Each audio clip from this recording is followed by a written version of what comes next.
there are two kinds of equilibrium. First is static equilibrium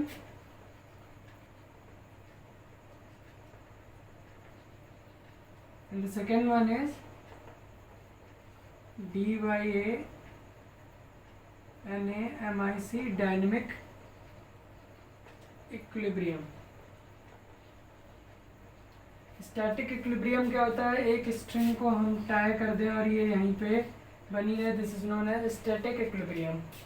या एक body लाई कर रही है और इसमें हम दोनों तरफ से फोर्स F और F लगा रहे हैं और ये बॉडी मूव नहीं करेगी, इसी पोजीशन पे बनी रहेगी. That means it is in the dynamic equilibrium, static equilibrium. It is in the static equilibrium, there is no motion found in this body. या फिर अगर हम एक बॉडी को एक स्ट्रिंग से एक बॉब को टाई कर दें और इसे गोल गोल घुमाते रहें, ये कांस्टेंट वेलोसिटी से घूमता रहेगा, v वेलोसिटी से, तो it is also in the dynamic equilibrium. या फिर कोई रेनफॉल होती है तो net force acting on the droplet of the rainfall is zero as it is going down, as it is coming downward, and buoyant force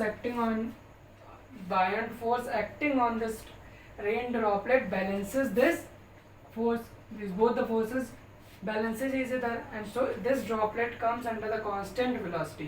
ये constant velocity से जब बारिश की बूंदें ऊपर से गिरती हैं तो वो किसी velocity या force से आ रही होती हैं और उस force को buoyant force जो है उस force को buoyant force जो है काउंटर बैलेंस कर लेती है, जिसकी वजह से उस पर नेट फोर्स जो है कितनी लग रही होती है, जीरो लग रही होती है. और नेट फोर्स जीरो पर लग रही होती है, इसलिए वो constant velocity.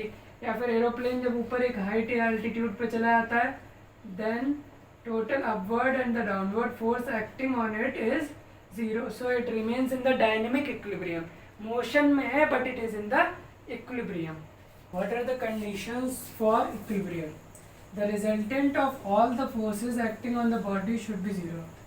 Book lying on the table, एक बुक अगर टेबल पे पड़ी हुई है तो वो अपना वेट mg नीचे के डायरेक्शन पे लगा रही है और उसको काउंटर बैलेंस कौन कर रहा है, नॉर्मल रिएक्शन फोर्स. तो resultant of all the forces n is equal to mg. Resultant of all the force acting on the body is zero, that's why it is in the equilibrium. कहीं जा तो रही नहीं, वहीं रखिए. और the second condition is the algebraic sum of all the forces acting on the body about the point of rotation should be zero. जैसे कि हम एग्जाम्पल लेते हैं, ये एक बार है, इस पॉइंट पे फिक्स्ड है.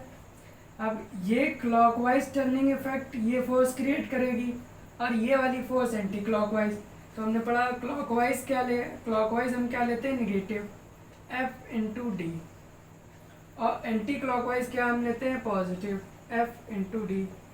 तो ये प्लस का एफ डी और माइनस का एफ डी कट जाएगा. टर्निंग इफेक्ट कितना क्रिएट करेगा, जीरो. वही यहाँ लिखा हुआ है, the algebraic sum of all the forces acting on the body about the point of rotation should be zero, and it is zero because turning effect created by the clockwise and anti clockwise, both the effects created, this clockwise effect, anti-clockwise effect, the sum of all the forces, both the forces, clockwise and anti-clockwise forces is zero.